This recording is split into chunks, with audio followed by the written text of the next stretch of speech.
요한복음 16장 20절로 23절까지 말씀입니다. 제가 공독합니다. 요한복음 16장 말씀입니다. 신약성경 175면에 있습니다.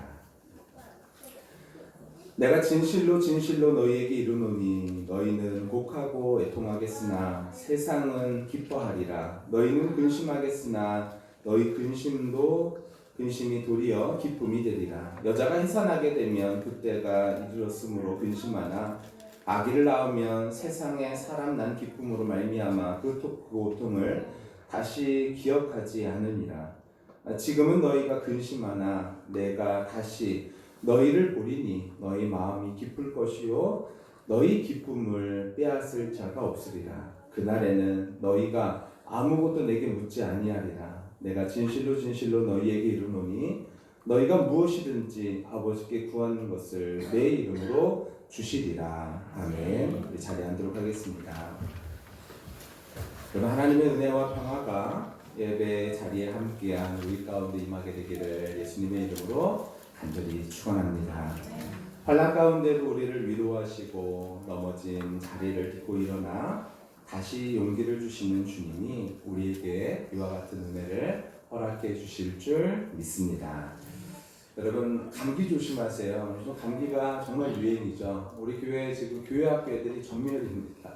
거의 전멸이에요. 우리 김민희 집사님 가정을 빼고는 다 독감에 걸려가지고 지금 막 링거도 맞고 굉장히 어려운 것 같아요.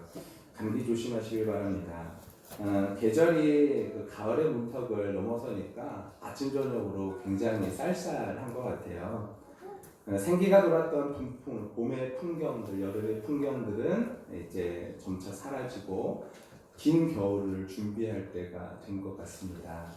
그러나 여러분 걱정하지 마세요. 봄은 다시 옵니다. 이와 마찬가지로 우리의 삶도 이래저래 어려운 일들 있을 수 있지만 그래도 자연의 순례와 같이 우리의 삶은 다시 생기를 얻게 될 줄로 믿습니다. 하늘의 생기가 예배 자리에 함께한 우리 모두 가운데 임하게 되시기를 바랍니다. 며칠 전 대화 중에 코로나라는 단어, 그 말이 나왔어요. 그런데 문득 그런 생각이 들었습니다. 되게 낯서네.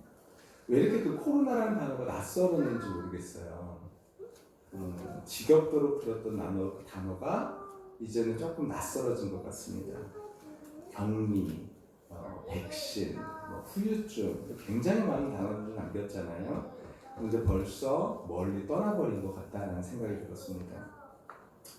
얼마 전까지 그랬죠. 확진자가 있었는데 그 사람과 동선이 겹쳤다. 되게 불안했잖아요. 그냥 나만 불안한 게 아니라 나 때문에 다른 사람이 또 힘들면 어떡해. 이거 마음이 또 더 우리를 불안하게 했었잖아요. 저 같은 경우에는요, 저 때문에 예배, 그리고 성도들의 삶, 직장 이런 부분에 문제가 생길까봐 굉장히 조바심이 나고 굉장히 불안했던 것도 사실입니다. 근데 이제는 그 코로나라는 단어조차 굉장히 낯설게 느껴지는 시기가 왔다는 게 좀 이상했어요. 이제 와서 보니까 너무 불안했던 것 같아요. 과하게 불안하지 않았나. 물론 우리가 경험하지 못했던 일 때문에 불안해할 수는 있지만 너무 과하게 불안하지 않았나 이런 생각이 듭니다. 그러고 보니까 불안은 떨쳐버리기 어려운 인간의 버릇과 같은 그런 일인 것 같아요. 무슨 일을 만났을 때 불안하지 말아야지라는 생각이 들지만 또다시 불안해하고 또다시 불안해하는 게 우리의 모습이 아닌가 생각되어집니다. 가만히 생각해보면 아직 일어나지도 않은 일 때문에 지레 짐작하거나 절망할 이유는 없는데 말이죠. 그렇지 않나요? 오히려 불안하기보다는 어떤 일이 닥쳐오더라도 나는 그 상황을 견뎌내겠다, 이길 수 있다라는 마음의 준비가 더 중요한 게 아닌가 생각되었습니다. 그럼 어떤 준비를 해야 될까요? 불안한 순간 우리는 우리의 마음의 중심이 흔들리지 않는 바닥짐이 준비되어야 된다고 저는 생각합니다. 이 바닥짐이 무엇인가 한번 넘겨주시면요. 이게 여러분 뭔지 아세요? 배예요, 배. 배를 보면은 이렇게 보신 분도 계시겠지만 모든 배에는 이런 흙수선이라는 게 있대요. 이 흙수선이 뭐냐면요. 지금 배에 이렇게 체크되어 있죠. 그래서 이 물이 이 이상의 이 여기 흘수선에 정확하게 맞아야 배가 어떻게 되냐면요. 물 밑으로 가라앉은 부분이 적당해야 배가 안 기운다는 거예요. 근데 얘가 너무 적잖아요. 그럼 어떻게 될까요? 배가 물 위에서 살짝만 더 있으면 금방 넘어간다는 것이죠. 그래서 거기에다가 짐을 채우든지 물을 채우든지 둘 중에 하나는 채워놔야, 그리고 너무 많이 채우면 또 안 되고 적당하게 채워놔야 배가 넘어가지 않을 수 있다는 것이에요. 이 바닥짐이 있을 때 풍랑 속에서 침몰하지 않을 수 있는데, 저는 믿음이야말로 우리 마음속에 바닥짐이 아닌가 생각되어집니다. 이 바닥짐이 적절하게, 아니 우리에게 믿음으로 얘기한다 그러면요, 하나님을 향한 신뢰가 충만하게 있을 때 우리는 시련이 올 때 넘어지지 않을 수 있는 것이죠. 오늘 본문 앞뒤의 내용을 보면요, 어떤 내용이냐면 예수님께서 예루살렘으로 이제 십자가를 지시기 위해서 가시는 장면이에요. 근데 가시는 길에 제자들에게 아주 뜻밖의 말씀을 하십니다. 제자들은 예수님에게 아주 뜻밖의 이야기들을 듣게 되었어요. 그 말씀은 제자들이 사실 기대했던 말씀은 아니었죠. 오늘 한번 볼까요? 넘겨주시면요. 13장 21절에 예수님께서 뭐라고 그러셨냐면 갑자기 뜬금없이 내가 진실로 진실로 너희에게 이르노니 너희 중 하나가 나를 팔리라. 니네가 나를 몸값 주고 팔 거야. 이런 말씀을 하셨어요. 뿐만 아니라 13장 36절에 보면 38절에 보니까 예수께서 대답하시되 내가 나를 위하여 내 목숨을 버리겠느냐? 베드로가 그랬거든요. 저는 안 팔아요. 저는 예수님 끝까지 따라갑니다. 이랬거든요. 근데 예수님께서 뭐라고 하시냐면요, 내가 진실로 진실로 내게 이르노니 닭 울기 전에 내가 3번 나를 부인할 거다. 이런 말씀을 하셨어요. 그리고 15장 18절에 보면 세상이 너희를 미워하면 너희보다 먼저 나를 미워한 줄 알라. 이 말이 어떤 말이에요? 너희가 세상이 너희를 미워한 일이 올 거야 라는 거죠. 우리는 누군가에게 사랑받고 환대받기를 원합니다. 그런데 주님이 하신 말씀은 어둡고 굉장히 음울한 이야기죠. 네가 날 부인할 거야. 알겠지? 고생 좀 할 거다. 알겠지? 이런 얘기들을 하신 거죠. 누가 듣고 싶은 이야기겠습니까?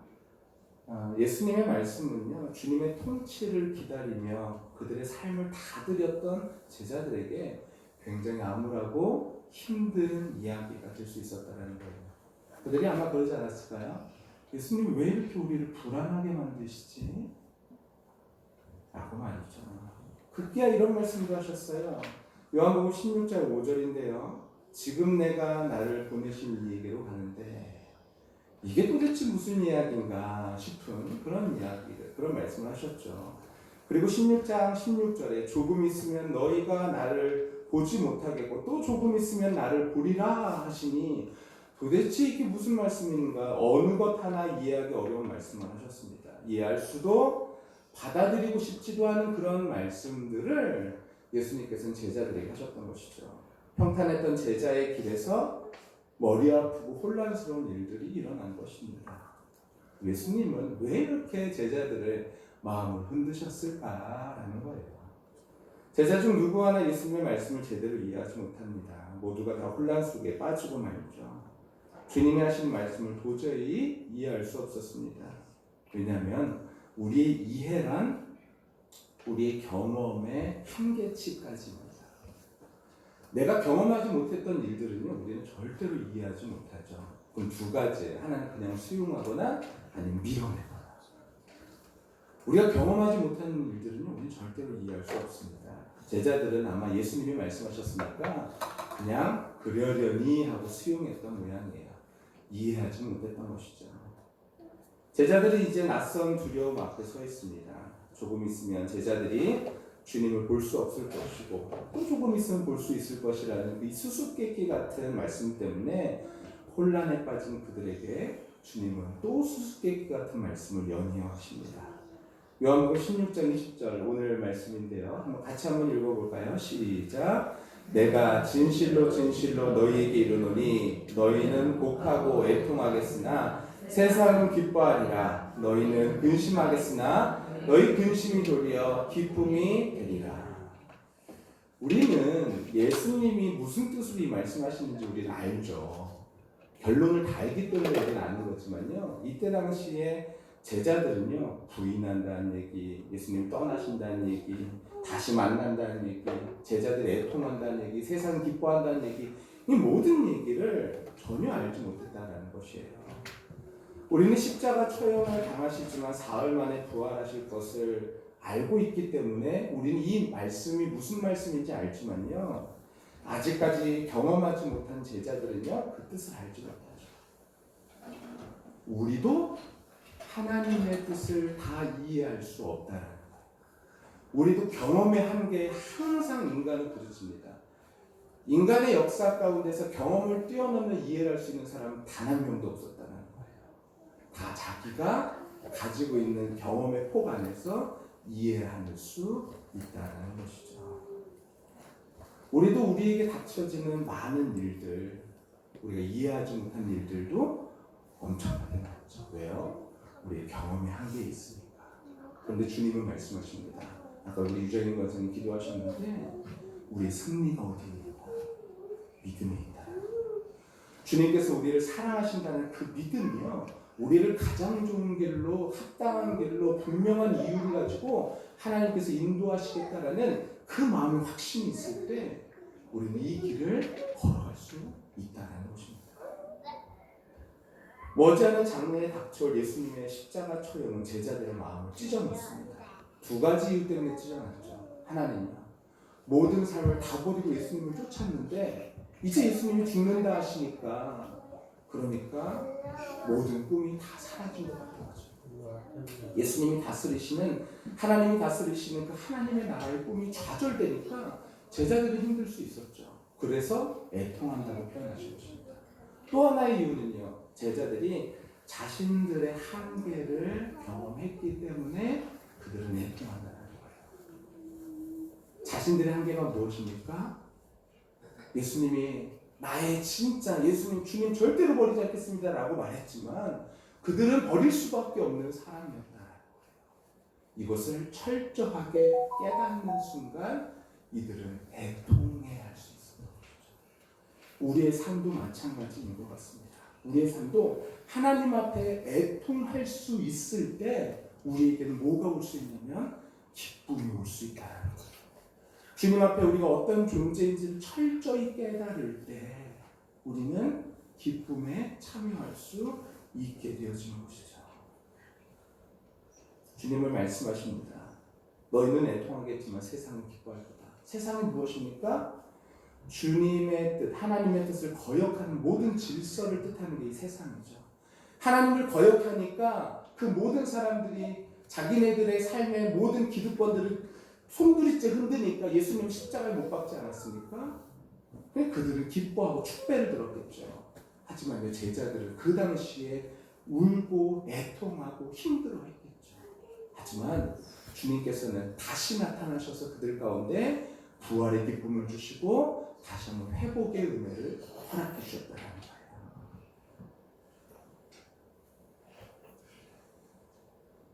이러한 하나님의 사랑이 그들 가운데 있을 때 그들은 변화되어지고 그들의 삶이 하나님 앞에 온전하게 드려질 수 있게 되어진 것입니다.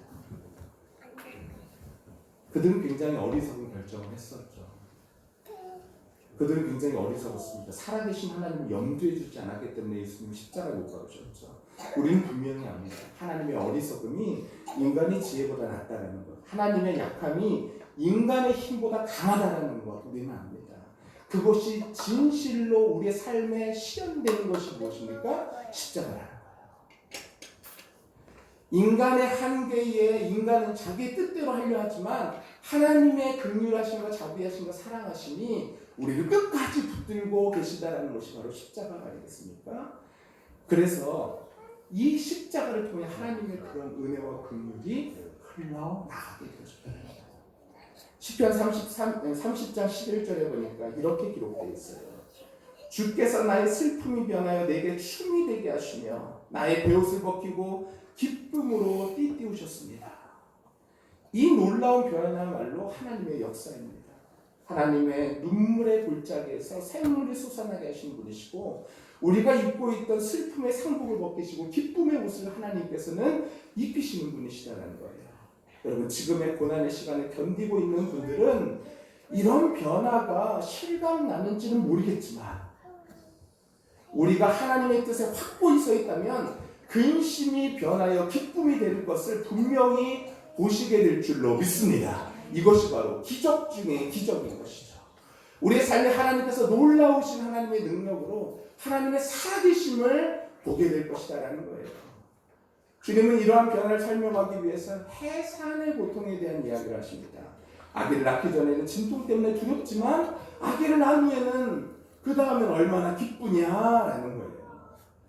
십자가 길과 해산의 고통은 새로운 생명을 낳는 면에서 일치합니다. 십자가도요, 새로운 생명을 낳고 해산의 과정도 새로운 생명을 낳죠. 어쩌면 세상의 아름다운 것들은 고통의 용광로를 거쳐 얻는 것인지 모르겠습니다. 가장 아름다운 것은 그 뒤에, 그 앞에 있는 가장 뜨겁고 어려운 일들이 있었다라는 거예요. 우리의 삶에 고난이 있으십니까? 역경이 있으십니까? 그것만 묵상하지 마시고 하나님께서 우리의 삶에 그 용광로를 지나 우리를 가장 아름답게 완성하실 그 하나님을 기대하시면서 살아가게 되시길 바랍니다. 톨스토이의 소설 이반 일리치의 죽음이라는 소설이 있어요. 굉장히 얇은 소설인데 그 내용을 제가 조금만 말씀드려 볼게요. 이반 일리치는 원래 유능한 판사였습니다. 예의 바르고 친절하고 명랑하고 모든 사람에게 그래서 인기가 참 많았던 사람이죠. 좋은 아내를 만나서 잘 결혼하고 그래서 결혼 생활 잘 누리고 있었던 것 같았는데 아내가 임신하면서 상황이 바뀌어버려요. 아내가 어떤 산후, 임신 우울증 이런 것들 때문에 짜증이 는 거죠. 그래서 이 남자가요, 가족이 족쇄처럼 느껴지고 그래서 일을 핑계 삼아서 집에서 머무는 것들을 회피합니다. 그럴수록 아내의 질투도 커지고 불화가 깊어진 거죠. 근데 그런 어느 날 이 남자 이반 일리치가요, 불치병에 걸렸다는 사실을 알게 됩니다. 이 사람은 부당하다는 생각이 들어요. 자기가 평생 어떻게 살았는데 나에게 이런 일이 라는 것이죠. 자기처럼 선하게 살던 사람이 왜 일찍 죽어야 되는가라는 그 불합리한 생각들이 자기 마음속에 확 자리 잡은 것이죠. 그 죽음에 대한 어떤 의미가 있는지 아무리 생각해봐도 이해할 수 없었습니다. 혼돈 그 자체였던 것이죠. 죽음에 대한 공포가 커져가고 자기 사정에서는 아랑곳하지 않고서 살아가는 가족들을 바라보면서 질투와 분노가 더 커진 거죠. 왜 그렇잖아요. 나만 힘든 거 이거 싫지요. 다른 사람도 함께 좀 힘들었으면 좋겠는데 그렇지 않으니까 이 사람이 얼마나 힘들었겠어요. 그러다가 그는 그의 삶을 돌아보기 시작합니다. 공직자로서 살아온 삶과 상류층의 관습과 사고방식에 쩔어봤던 삶이 겉으로 보기엔 근사했지만 그의 마음 중심에는 아무것도 없었던 것을 돌아본 것이죠. 가족도 사랑하지 않았고요. 무엇도 진심으로 행하지 않았죠. 그저 살아가는 대로 살아갔던 자신의 모습을 돌아보게 됩니다. 그는 마침내 참여하고 아내에게 용서를 구합니다. 여태까지는 이 아내가 문제라고 생각했었던 그 이반 일리치가 이 모든 것들이 나의 문제였구나라는 것을 깨닫게 되어지는 순간 역전이 일어나게 됩니다. 어떤 역전이 일어나냐면 공포가 사라지고 환한 빛이 들어오기 시작한 것이죠. 어느 날 아들이 병상에 찾아와서 그의 손을 잡고 그의 손을 입술에 대고서 엉엉 울음을 터뜨립니다. 톨스토이는 그 순간 벌어진 일을 이렇게 기록합니다. 바로 그 순간 이반 일리치는 나락으로 굴러 떨어졌고 인생의 빛을 보았다. 가장 고통의 순간에 그는 빛을 보았던 것이죠. 아들이 너무 안쓰러웠고 아내도 불쌍했다는 거예요. 내가 모두를 괴롭히고 있었구나 하는 자각과 함께 죽음의 공포는 사라지고 그에게 빛이 다가왔다. 예기치 않은 고통은요, 처음에는 사람을 어리둥절하게 만들지만 나중에는 차분히 자기의 삶을 돌아볼 수 있는 기회를 제공합니다. 그리고 마침내 삶이 고마움이란 사실과 자기 주변에 있는 이들이 얼마나 소중했던 일들인지를 깨닫게 되는 것이죠. 고통이라는 반갑지 않은 손님이 찾아올 때 잘 맞아들여 그 속에 숨은 복을 찾아낼 수 있는 그것이야말로 은혜인 것이죠. 제자들에게 십자가는 절망의 깊은 구덩이였죠. 그렇게 보였죠. 사실 그것은 그렇지만 영원으로 통하는 문이었다. 당장의 십자가는 그들에게 절망이고 낙심이고 어려움이었죠. 하지만 주님의 부활과 더불어 제자들은 완전히 새로운 존재로 거듭나게 되었죠. 누구도 앗아갈 수 없는 기쁨과 희망을 품고 살아가면서 그 기쁨을 맛본 사람은 이제 더 이상은 자기 좋을 대로 살지 않습니다. 더 큰 세상에 접촉한 자답게 살아가게 되었죠. 일상적 근심이 없을 수는 없죠. 그러나 자잘한 일에 시달려 중심을 잃어버리는 자가 되지는 않는다는 거예요. 하나님이라는 중심과 일치를 경험한 그날, 그 순간 자기 안에 거대한 기둥이 하나 생겼다는 사실을 이들은 깨닫게 되어진다는 거예요. 그는 더 이상 이 땅의 인력에 속절없이 끌려다니는 인물이 아니라 인력을 거스리며 위에 있는 것을 추구하는 사람이 되어진다는 거예요. 그래서 바울은 골로새서에서 이렇게 표현합니다. 3장 5절인데요. 그러므로 땅에 있는 지체를 죽이라. 곧 음란과 부정과 사욕과 악한 정욕과 탐심이니 탐심은 우상을 숭배니라. 지향점이 달라지는 것이죠. 요한복음 16장 23절에 그래서 이렇게 표현하십니다. 그날에 너희가 아무것도 내게 묻지 아니하리라. 여러분, 그날 하나님께 아무것도 묻지 않고 절로 자명해지는 날인 것이죠. 그날은 하나님의 뜻에 접촉된 날이라는 거예요. 예수 그리스도의 십자가의 사건을 이해한 그날도 되어지지만 우리의 삶 속에서 하나님의 뜻이 나의 삶 속에 와서 접촉되어지는 순간이 바로 그날이다라는 것입니다. 수수께끼 같았던 주님의 말씀들에 확답을 얻는 날이 바로 그날이라서 그날은 주님께 묻지 않고도 우리의 삶의 모든 삶의 이유들을 주님 앞에서 깨닫게 되어지고 알게 되어진다는 거예요. 주님께서 왜 우리를 이 고통 가운데 두셨는지, 주님께서 왜 우리를 여기까지 부르셨는지, 그런 모든 일들을 깨닫게 되어지고 그 순간 주님과 접촉하며 새로운 세계가 열리게 되어졌다는 것이죠. 그날을 경험하면 우리의 중심이 없었던 큰 기둥이 하나 생겼음을 알고 삶의 지향점이 달라지는 것입니다. 여러분, 우리에게도 그날이 옵니다. 이미 경험했지만 그날이 또다시 옵니다. 예수 그리스도 십자가를 우리의 마음속에 모신 그날 우리에게 있었지만 또다시 삶에 경험하면서 나의 삶의 문제와 나의 삶의 근심과 걱정과 여러 가지 수수께끼 같은 그런 일들을 우리는 그날에 알고 답을 얻고 살아가게 된다는 거예요. 그리고 종국에는요, 하나님 앞에 섰을 때 우리는 진정한 그날을 만나 우리의 삶의 모든 삶의 문제들이 하나님 앞에 어떤 날이었는지를 우리는 깨닫게 되어지는 날이 온다는 것입니다. 그날은요, 우리에게 기쁨과 감사로 우리에게 충만한 날이 되어질 것이다라는 거예요. 여러분, 그래서 신앙생활을요, 연금술에 비유합니다. 연금술이 뭐예요? 금붙이 같은 것을 금으로 만드는 어떤 그런 화학작용 같은 것 같은 건데요. 우리는 슬픔과 근심이라는 재료를 가지고 기쁨과 감사의 삶을 빚는 사람이기 때문에 우리는 그렇게 말할 것입니다. 예수님 말씀하셨어요. 우리의 삶에 고난이 있을 것이다. 하지만 예수님을 만나는 그날 우리에게는 그 고난이 끝나고 기쁨의 옷을 입고 주님 앞에 찬양하고 감사하는 날이 온다는 것이에요. 그날을 종종 경험하게 되시기를 예수님의 이름으로 간절히 축원합니다. 주님을 철저히 신뢰할 때 그런 변화가 우리에게 찾아오는 줄 압니다.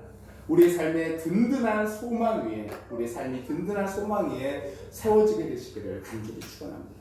근심과 고통을 기쁨으로 바꾸실 주님을 신뢰하며 오늘 하루를 살아갈 때 주님을 만나고 주님을 만나서 그 안에서 주님을 기대하고 감사하며 살아갈 수 있는 오늘 우리의 삶이 다 되시기를 예수님의 이름으로 간절히 축원합니다.